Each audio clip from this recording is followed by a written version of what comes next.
What's up? Dans cette vidéo, j'aimerais te faire l'analyse d'une citation inspirante. Cette citation-là est sur le thème de la façon qu'on voit les choses influence la façon que les choses vont se dérouler. Tu vas voir ce que je veux dire par ça.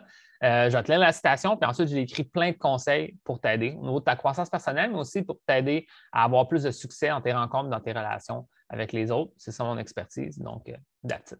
Donc, allons-y. La citation, c'est si tu changes ta façon de voir les choses que tu regardes changent. Donc, c'est ça la citation. C'est une citation d'un auteur, puis aussi comme une personne un peu dans le monde de la croissance personnelle qui s'appelle Wayne Dyers. Puis c'est un conférencier aussi. Puis dans le fond, qu'est-ce qu'il veut dire par ça? Ta façon de voir les choses, si tu changes ta façon de voir les choses que tu regardes changent. Qu'est-ce que ça veut dire? Bien, c'est que la façon qu'on voit les choses influence beaucoup les résultats que ça va avoir. C'est ce qu'on pourrait appeler les biais cognitifs. Ou il y a plein d'autres termes comme ça. C'est le biais de confirmation aussi. Par exemple, le biais de confirmation, c'est quoi? C'est en croyant quelque chose, ben, tu cherches à toujours confirmer cette idée-là. Donc, il pourrait y avoir 1000 fois que tu vois quelque chose, mais la fois que ça confirme ton biais de confirmation, c'est celle-là que tu remarques le plus. Peu importe. Fait que ça, c'est relatif à des croyances que tu pourrais avoir. Puis souvent, ben, cette citation-là parle de où est-ce que tu mets ton attention. Fait que si tu mets ton attention sur certaines choses qui ne sont pas productives pour toi, bien, ça se peut que ça s'auto-concrétise par soi-même. En anglais, on appelle ça la self-fulfilling prophecy. Tu as la prophétie auto-réalisante, je ne sais pas comment on pourrait dire différemment, mais ça veut dire que vu que tu y crois que c'est ça qui va arriver, bien, c'est ça qui va arriver. Fait que là, il faut vraiment faire attention de où est-ce que tu mets tes pensées puis qu'est-ce que tu crois. Juste prendre un recul sur ça, premièrement, puis ensuite peut-être les changer parce que finalement, ben, c'est peut-être toi qui t'auto-sabote, qui provoque les genres de situations que tu ne veux pas qu'ils arrivent, mais finalement, tu les provoques, puis finalement, c'est ça qui arrive. Il faut faire attention à ça. Fait que ça, c'est une des choses qui est exprimée dans cette citation-là. Là, j'ai dit plein de choses dans plein d'ordres différents, mais je trouve ça intéressant. Un autre point, c'est l'endroit où ce que tu mets ton attention, c'est là que les choses vont s'en aller. Ça me fait penser à une anecdote que j'ai déjà racontée.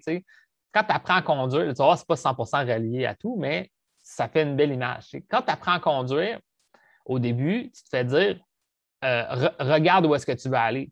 Parce que si tu regardes, par exemple, par là, tu vas tourner le volant par là. C'est comme naturellement, c'est ça qu'on fait en tant qu'humain. Puis c'est un petit peu ça qu'on fait aussi au niveau de notre vie, puis au niveau des choses qu'on a dans notre vie. Fait que dans le fond, tu as tellement peur de, exemple, aller accrocher le trottoir que là, tu commences à regarder le trottoir, puis là, tu commences à aller vers le trottoir, puis là, fait que là, l'instructeur, il te fait tourner le volant, whatever, ou tu tournes le volant par toi-même, mais juste de comprendre que inconsciemment, tu t'es mis trop d'attention sur quelque chose, puis là, finalement, ça t'a comme attiré à cette chose-là. Puis là, ça a l'air un peu ésotérique, mais c'est quand même ça parfois au niveau de certains aspects de la vie. En croyant fermement certaines choses ou en ayant certaines croyances vis-à-vis des choses, ben, ça nous attire vers ça quand peut-être ça aurait pu pas arriver. Il y a quelque chose que moi j'ai vu, là, c'est encore une fois très anecdotique, mais je veux que tu le saches, peut-être que tu as déjà entendu. Les hommes, souvent, les plus jaloux, c'est ceux qui se font le plus tromper. Fait que là, comment ça? Ben, il y a peut-être des patterns de relations qui font que finalement, la personne elle a juste envie de le tromper finalement, mais peut-être aussi que lui, il provoque ça dans la façon qu'il voit les choses. Fait que là, encore une fois, c'est juste de voir comment tu peux changer ta façon de penser parce qu'au niveau de, par exemple, les rencontres avec les femmes, des rencontres plus romantiques, tu veux aller en rencontre avec quelqu'un, c'est déjà plein de choses préconçues qui sont pas constructives ou même négatives pour toi, bien, c'est peut-être pour ça que ça t'entraîne tout le temps à tomber dans ce genre de situation-là. Puis si tu verrais les choses différemment, bien, peut-être que ça t'ouvrirait l'esprit à d'autres pistes de solutions. Puis en fait, je pense que le simple fait de prendre un recul pour analyser chacune des situations va t'aider à t'améliorer. Des fois, je pense que les gens sont un petit peu trop inconscients dans ce qu'ils font, dans tous les aspects de leur vie, donc incluant les rencontres. Ils vont un peu au hasard dans leurs rencontres, puis ils sont surpris qu'ils ont un résultat qui est tout le temps au hasard. Si tu serais plus conscient dans ton approche, bien, peut-être que tu pourrais tout le temps prendre un meilleur recul puis mieux analyser ce qui se passe. Puis évidemment, si tu aurais quelqu'un qui t'aide, exemple moi, je suis comme une aide extérieure pour voir qu'est-ce que tu fais de bien et qu'est-ce que tu pourrais améliorer. C'est sûr que ça peut t'aider aussi. Mais le simple fait de pas juste y aller un peu sur le tas, un peu n'importe comment, mais de vraiment t'analyser, ça peut t'aider. Donc là, encore une fois, bien, ça revient à analyser comment tu vois les choses pour ne pas toi-même t'influencer à te mettre dans des mauvaises situations ou tomber dans des mauvaises situations. Ça, c'est un des points importants.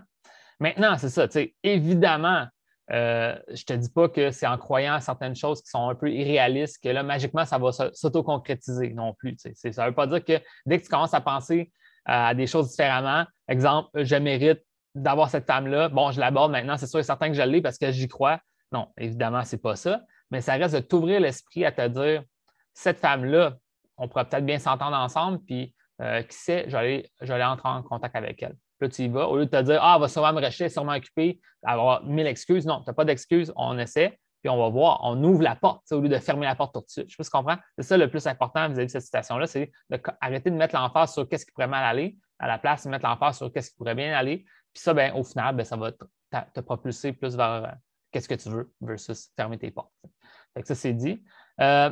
Maintenant, aussi, c'est ça, c'est le simple fait d'avoir des attentes positives va t'amener des résultats plus positifs. Si tu as des attentes négatives, tu vas avoir des résultats plus négatifs en moyenne. Donc, juste le fait d'être dans le mauvais état d'esprit peut t'amener des mauvais résultats.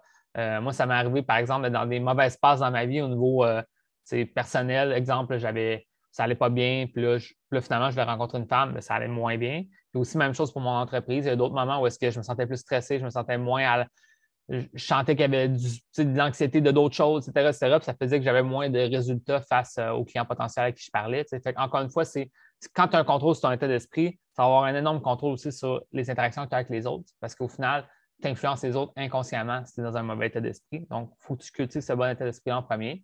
Puis ensuite, ben, ça va t'aider à mieux connecter.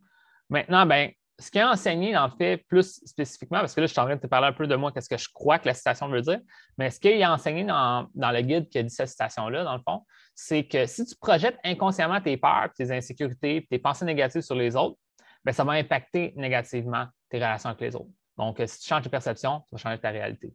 C'est vraiment comme ça qu'il l'enseigne, c'est de réaliser que, c'est ça, si tu commences à voir les choses différemment, bien, les choses vont changer. Je sais pas si tu comprends. C'est ça qu'il veut dire. C'est pas de la magie, c'est pas parce que tu vois les choses différemment que ça change, mais en même temps, il y a comme quelque chose qui peut changer à cause de ça parce que tu as d'autres perceptions qui t'ouvrent la porte à d'autres choses qui peuvent arriver. Fait que c'est ça. Fait que faut que tu prennes un recul sur c'est quoi tes croyances, tes pensées face à certaines situations, puis pas voir si tu t'auto-sabotais ou que tu étais trop rigide ou que tu ne voyais pas vraiment le positif dans certaines choses. Parce qu'au final, si tu es capable d'apprendre à chaque situation, bien, tu vas toujours t'améliorer, puis ça va être de plus en plus positif, puis à un moment donné, bien, ça va bien aller. Puis moi, ce que je peux dire aussi, c'est dans le pire des cas, c'est que si tu as des attentes positives et que ça ne se réalise pas, au moins tu croyais que c'était possible pour toi, au lieu de rester pessimiste et de provoquer ton rejet. Encore une fois, oui, ça se peut que c'est comme une approche un peu naïve de dire, regarde, moi, je pense que ça vaut la peine d'aller y parler. Je vais aller voir. Puis tu y vas. C'est mieux de faire ça que c'est sûr qu'elle ne voudra pas me parler, c'est sûr qu'elle va me trouver stupide, ça marchera. C'est utile pour personne, dans le fond, de t'auto-saboter, d'avoir des attentes négatives. Fait que pourquoi pas avoir des attentes plutôt positives, ouvertes, puis aller voir ce qui va arriver. Ça, c'est pour les rencontres. Ça peut être pour plein d'aspects. Ça peut être face à des actions que tu veux prendre pour faire progresser les choses avec une femme. Ça peut être vis-à-vis plein de choses dans ta vie que si tu mets des attentes plutôt positives, ça va toujours t'amener au moins l'espoir que ça va bien aller versus juste être trop pessimiste puis te rendre à ne pas l'avoir directement. Fait que voilà. C'est ça que je voulais te dire aujourd'hui. J'espère que tu as pu apprécier à la vidéo. Et maintenant, je te relève la citation. Si tu changes ta façon de voir les choses que tu regardes changent. Donc voilà, c'était ça la citation d'aujourd'hui. Maintenant, si tu aimerais savoir de l'aide, si tu aimerais que je t'aide personnellement à changer ta situation plus rapidement, que je te donne les étapes exactes pour qu'on puisse vraiment changer ça, t'enlever cette peur-là, peut-être d'aborder les gens, t'enlever de l'inaction, commencer à prendre plus d'action, être capable de mieux connecter avec les autres, puis que ça se développe jusqu'à des fréquentations, des relations. Ben, c'est ça qu'on fait dans mon programme d'accompagnement, dans mon programme de coaching. Donc, si tu aimerais ça savoir comment ça fonctionne, viens me voir en privé, je vais pouvoir t'expliquer tout ça. Sur ça, je te dis bonne chance et on se voit dans une prochaine vidéo.